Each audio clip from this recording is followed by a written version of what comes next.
Welcome everyone, তোমাদের সকলকে destination কি ইউটিউব চ্যানেলে স্বাগত। আজ আমি তোমাদের সাথে এসএসসি এমটিএস পরীক্ষা 2025 কিভাবে ক্র্যাক করবে মাত্র 180 দিনের মধ্যে তার একটা সহজ এবং ব্রহ্মাস্ত্রর মতো রাস্তা বাতাবো, যেটাতে তুমি একদম 100% সফল হবে। ঠিক আছে, তুমি যদি একদম হুবহু মেনে চলো 99.99% সফল হবে, এটুকু আমি তোমাদেরকে বলতে পারি। ক্লাসটা একটু মন দিয়ে দেখো, 10 মিনিটের ক্লাস, বেশি সময় তোমাদেরকে নেব না। প্রথমত দেখো, এই বছর তোমার ভ্যাকেন্সি কখন আউট হবে, মানে কখন থেকে ফর্ম ফিল আপ শুরু হবে। তোমাদের ফর্ম ফিল আপ শুরু হওয়ার সম্ভাবনা রয়েছে 26শে জুন থেকে। 26শে জুন 2025 থেকে ফর্ম ফিল আপ হওয়া শুরুর একটা তোমার রয়েছে, মানে হতে পারে আর কি। এবং ফর্ম ফিল আপ শেষ হবে তোমাদের 25শে জুলাই 2025, মানে 1 মাস মতো তোমরা ফর্ম ফিল আপের জন্য সময় পাবে। ঠিক আছে, আচ্ছা, পরীক্ষা কখন হতে পারে? September October. তোমরা অক্টোবরের মানে লাস্ট উইক,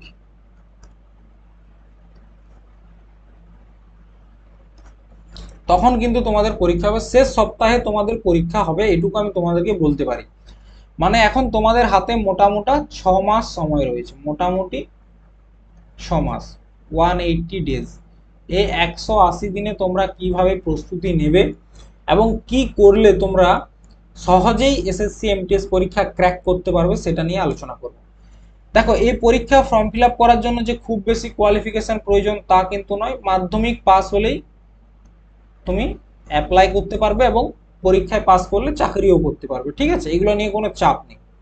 পরীক্ষার মোড অফ এক্সাম, পরীক্ষা কিরকম ভাবে হয়? প্রথমত এটা হচ্ছে তোমার ওএমআর সিটের মাধ্যমে পরীক্ষা হবে না, এটা হচ্ছে সিবিটি পরীক্ষা, কম্পিউটার বেসড টেস্ট এবং one day exam.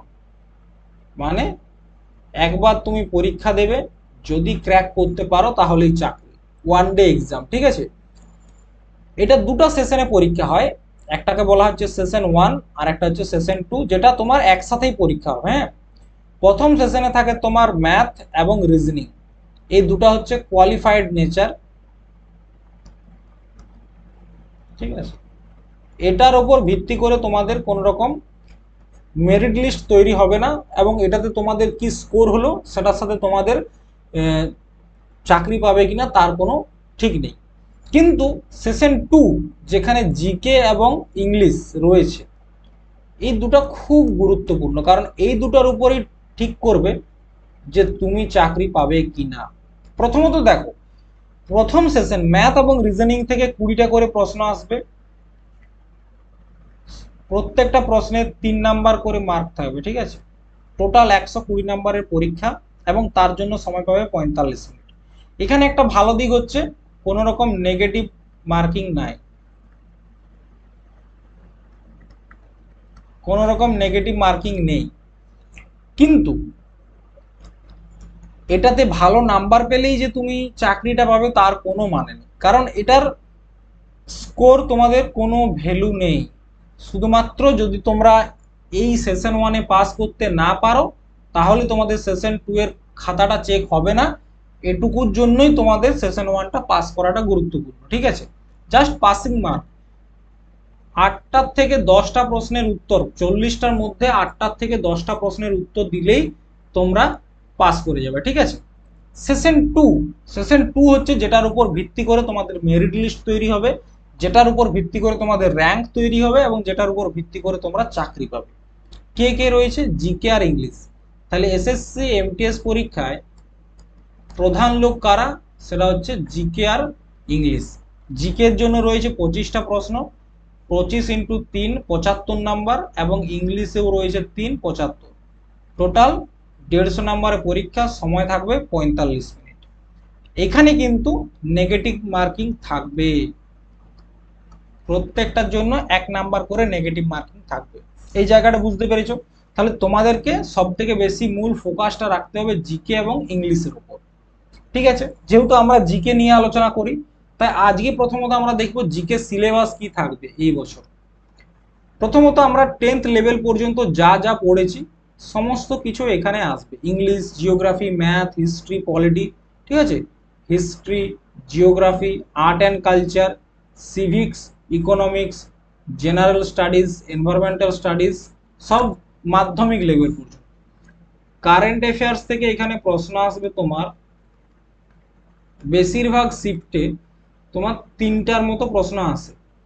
Static GK থেকে আসে 3টা, আবার আদার্স থেকে আসে তোমার বাকি 19টা মতো প্রশ্ন আদার্স থেকে আসে, সায়েন্স, হিস্ট্রি, জিওগ্রাফি। তার মানে কি? তার মানে কারেন্ট অ্যাফেয়ার্স বাদ দিলে 22টা প্রশ্ন তোমরা জিকে থেকে পাচ্ছ। কারেন্ট অ্যাফেয়ার্সটা তো তোমাদেরকে আলাদা করে পড়তে হবে, যদিও এটা তোমার জিকেরই পার্ট, তবু আলাদা করে পড়তে হয়, ঠিক আছে? দেখো, এরপর মূল মুদ্দায় আমরা আসবো যে কিভাবে তুমি ক্র্যাক করবে। দেখো, যে কোনো পরীক্ষা ক্র্যাক করার সব থেকে সহজ উপায় হচ্ছে হার্ড ওয়ার্ক। কিন্তু শুধু হার্ড ওয়ার্ক করলে হবে না, তার সাথে করতে হবে স্মার্ট ওয়ার্ক। কিরকম ভাবে স্মার্ট ওয়ার্ক করবে? দেখো, যে কোনো পরীক্ষা প্রস্তুতি নিতে হয় সবসময় ফাউন্ডেশন ক্লিয়ার করে। প্রথম 1 মাস তোমাদের লক্ষ্য হওয়া উচিত ফাউন্ডেশন ক্লিয়ার করা, ঠিক আছে? ফাউন্ডেশন ক্লিয়ার করা। ফাউন্ডেশন কি? প্রত্যেকটা সাবজেক্টের বেসিক যে ইনফরমেশন সেটা আমাদেরকে ক্লিয়ার রাখতে হবে প্রথমত। তারপর কি করতে হবে? তারপর রিভিশন করতে হবে। প্রত্যেকটা টপিককে রিভিশন করতে হবে ভালোভাবে, এবং রিভিশন করার সাথে সাথে টপিক ওয়াইজ পিওয়াইকিউ তোমাদেরকে করতে হবে। টপিক ওয়াইজ পিওয়াইকিউ, প্রিভিয়াস ইয়ারের কোশ্চেন প্রত্যেকটা টপিক থেকে। যদি তুমি ধরো পলিটি পড়ছো, পলিটির চ্যাপ্টার 1 পড়লে, ঠিক আছে? তোমাদের ধরো পলিটি সাবজেক্ট শেষ, পড়া হয়ে গেছে, পলিটির ফাউন্ডেশন ক্লিয়ার, তুমি চ্যাপ্টার 1টা আজকে পড়লে বা রিভিশন করলে। রিভিশন করার পর সাথে সাথে তোমাকে যেটা করতে হবে, সেটা চ্যাপ্টার 1-এর যে পিওয়াইকিউ রয়েছে, যেগুলো লাস্ট বছর এসেছে, সেগুলো আমাকে করে নিতে হবে, বারবার সেরকম করতে হবে। তাহলে সবসময় কি করতে হবে? রিড, রিভিশন, প্র্যাকটিস, এই 3টা জিনিস তোমাদেরকে মনে রাখতে হবে। প্রথমত ফাউন্ডেশনটা ভালো করে পড়তে হবে, তারপর রিভিশন করতে হবে, তারপর প্র্যাকটিস করতে হবে। প্রত্যেক দিন তোমাকে প্র্যাকটিস করতে হবে। মিনিমাম 6 মাসের মধ্যে তোমাকে 6 × 6 মাস মানে হচ্ছে তোমার 180 দিন, 180 ইন্টু ডেলি 30টা করে প্রশ্ন করতে হবে। 3 × 8 = 24, 4 হাত থেকে 2, 3 × 3 আর 2 5, মানে তোমাকে ধরে নাও 7000 জিকে প্রশ্ন তোমাকে 6 মাসের মধ্যে করতে হবে। কিন্তু তার আগে ফাউন্ডেশন ক্লিয়ার থাকতে হবে, কারণ পরীক্ষায় যে তুমি যে প্রশ্নগুলো পড়ে যাচ্ছ সেগুলোই আসবে তার কোনো গ্যারান্টি নেই। ফাউন্ডেশন ক্লিয়ার না থাকলে তুমি পরীক্ষায় 25টার মধ্যে 20টার উত্তরও দিতে পারবে না, কিন্তু যদি ফাউন্ডেশন ক্লিয়ার থাকে 23টা প্রশ্নের উত্তর আরামে করে আসতে পারবে ফাউন্ডেশন ক্লিয়ার থাকলে, ঠিক আছে? তো সবসময় যেটা করবে, আগে ফাউন্ডেশনটা ক্লিয়ার করবে, তারপর প্রত্যেকটা সাবজেক্ট ডেলি রিভিশন। ধরো তোমার syllabus complete, foundation syllabus complete, বা তোমার এখনো কমপ্লিট হয়নি, তুমি এখনই শুরু করছো, ঠিক আছে? ধরো আজকে তুমি পড়লে একটা টপিক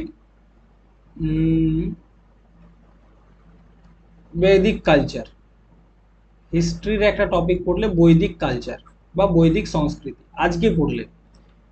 আবার পরের দিন পড়বে সিন্ধু সভ্যতা, সিন্ধু সিভিলাইজেশন।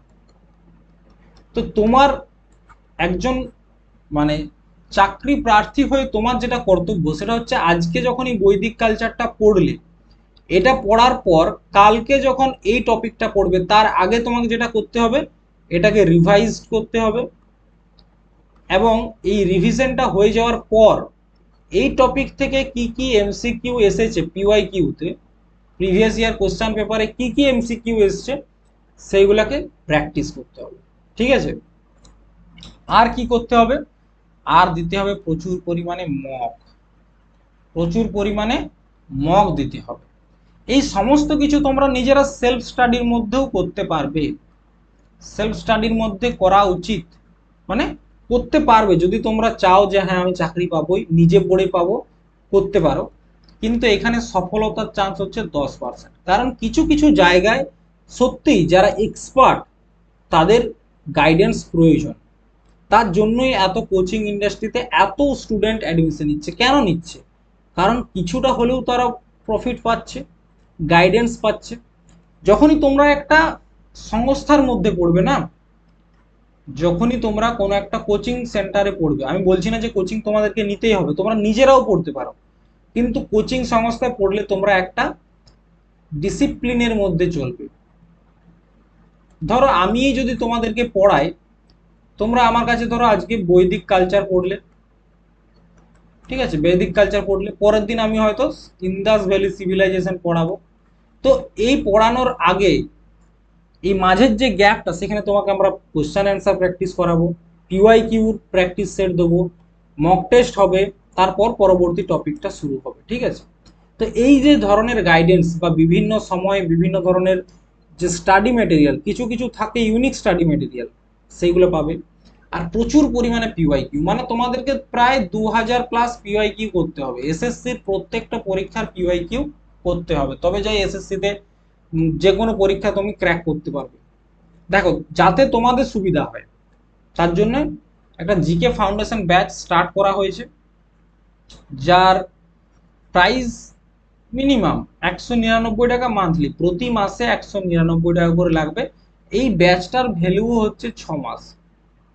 তোমরা যদি, তোমরা ভাবছো যে ফাউন্ডেশন শুধু এখানে পড়ে কি করব, দেখো আমি কি বললাম, যে কোনো পরীক্ষার এসএসসি হোক বা রেল, আগে কি দরকার, ফাউন্ডেশন। সেখানে প্রত্যেকটা সাবজেক্টকে তোমাদেরকে পড়ানো হবে, পলিটি, ইকোনমিক্স, ঠিক আছে, প্রত্যেকটা সাবজেক্ট পড়ানো হবে। তার সাথে তোমরা কি কি পাবে, প্রত্যেক সপ্তাহে তো 3 দিন ক্লাস হবে, প্রত্যেকটা ক্লাসের পিডিএফ পাবে, সাপ্তাহিক মক টেস্ট পাবে, এসএসসি এবং রেলের পিওয়াইকিউ অ্যানালাইসিস পাবে। এইগুলাই হচ্ছে খুব গুরুত্বপূর্ণ, অ্যানালাইসিস, পিওয়াইকিউ অ্যানালাইসিস, ঠিক আছে, টপিক ওয়াইজ পিওয়াইকিউ অ্যানালাইসিস পাবে। এই সব কিছু পাবে মাত্র 199 টাকা প্রতি মাস। তার সাথে আরো একটা জিনিস পাবে, সেটা হচ্ছে কমপ্লিট স্ট্যাটিক জিকের থিওরি প্লাস পিওয়াইকিউ। এখানেও বিগত বছরের যে প্রশ্নপত্র স্ট্যাটিক জিকেতে, সেইগুলোও করানো হবে, ঠিক আছে। এটার ক্লাস অলরেডি শুরু হয়ে গেছে, এটা তোমাদের ক্লাস চলছে, আর এটার ক্লাস তোমাদের শুরু হবে 15ই মে থেকে। অ্যাডমিশন শুরু হয়ে গেছে, লিমিটেড অফার। আর এই অফারটা যে, এটা 3 মে কিন্তু শেষ হয়ে যাচ্ছে। তো তোমরা যারা নিতে চাও তারা এই নাম্বারটায় যোগাযোগ করো। এখানে তোমাদেরকে এসএসসি এমটিএস কে টার্গেট করেই পড়ানো হবে, এটা আমি তোমাদেরকে গোপন কথা বলে দিলাম, এসএসসি এমটিএস কে টার্গেট করেই পড়ানো হবে। কারণ তোমরা প্রত্যেকেই চাইছো যে এসএসসি এমটিএসটা এবছর ক্র্যাক করতে। তাই আমি ভাবিছি, আমি যেটা নিজে ঠিক করেছি, এটা ফাউন্ডেশন ব্যাচ হলেও প্রথমত তোমাদেরকে ফাউন্ডেশন পড়াবো, তারপর রিভিশন করাবো, তারপর পিওয়াইকিউ অ্যানালাইসিস করাবো প্রত্যেকটা। এমনিতে তো উইকলি মক টেস্ট হবেই, এটা তো প্রত্যেক দিন প্রত্যেক সপ্তাহে হচ্ছে। তারপর তোমাদের ফুল মক টেস্ট করাবো পরীক্ষার মতো করে, ঠিক আছে। এরকম ভাবে তোমাদেরকে একটা স্ট্রাকচারাল ওয়েতে, যাতে করে তোমরা পরীক্ষার আগে পর্যন্ত একদম রেডি হয়ে যাও, স্ট্রাকচারাল ওয়েতে তোমাদেরকে পড়াবো, যেখানে ফাউন্ডেশন পাবে, রিভিশন ক্লাস পাবে, পিওয়াইকিউ সেট পাবে, মক টেস্ট পাবে, স্ট্যাটিক জিকের জন্য আলাদা করে ক্লাস পাবে, ডাউট সলভিং ক্লাস পাবে, সমস্ত কিছু এসএসসি এমটিএস ক্র্যাক করতে যে যে প্রয়োজন, সেই সমস্ত কিছু তোমাদেরকে 6 মাসের মধ্যে করানো হবে, পরীক্ষার আগে অবধি করানো হবে।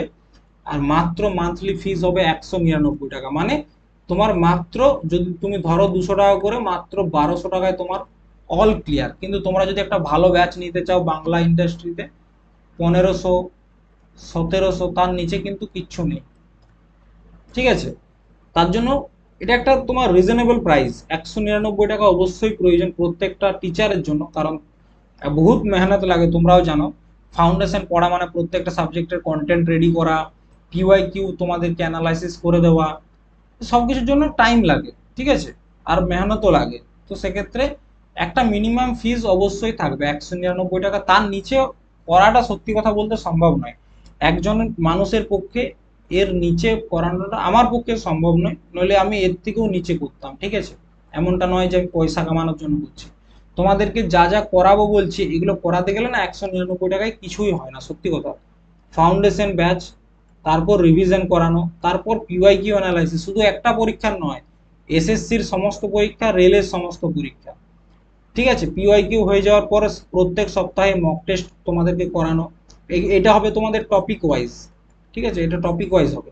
এবং সবার শেষে তোমরা পাবে 15টা ফুল মক টেস্ট। পরীক্ষার আগে তোমরা 15টা ফুল মক টেস্ট পাবে, পরীক্ষা যেরকম ভাবে হয় সেরকম হবে। তাছাড়া গাইডেন্স থাকছে, এবং স্ট্র্যাটেজিকের ফাউন্ডেশন ব্যাচ যেটা যেটা 199 টাকা দাম ছিল, ওয়ান টাইম পেমেন্ট, সেটা তোমরা একেবারে ফ্রি পাচ্ছ, ঠিক আছে, জিকে ফাউন্ডেশন। তো তোমরা যদি ইন্টারেস্টেড হও, যদি তোমরা মনে করো যে সেলফ স্টাডি করে তোমরা পেরে যাবে, ঠিক আছে, যদি মনে হয় যে সেলফ স্টাডি করে তোমরা নিজেদের গোল অ্যাচিভ করতে পারবে, তাহলে আমি বলবো তোমরা এই ব্যাচটা নিও না। কিন্তু যদি তোমাদের মনে হচ্ছে যে না, গাইডেন্স প্রয়োজন, একটু গাইডেন্স পেলে তোমরা ভালোভাবে আরো প্রিপারেশনটা করতে পারবে, তাহলে সেটার ক্ষেত্রে যোগাযোগ করো, ঠিক আছে। চলো, টাটা,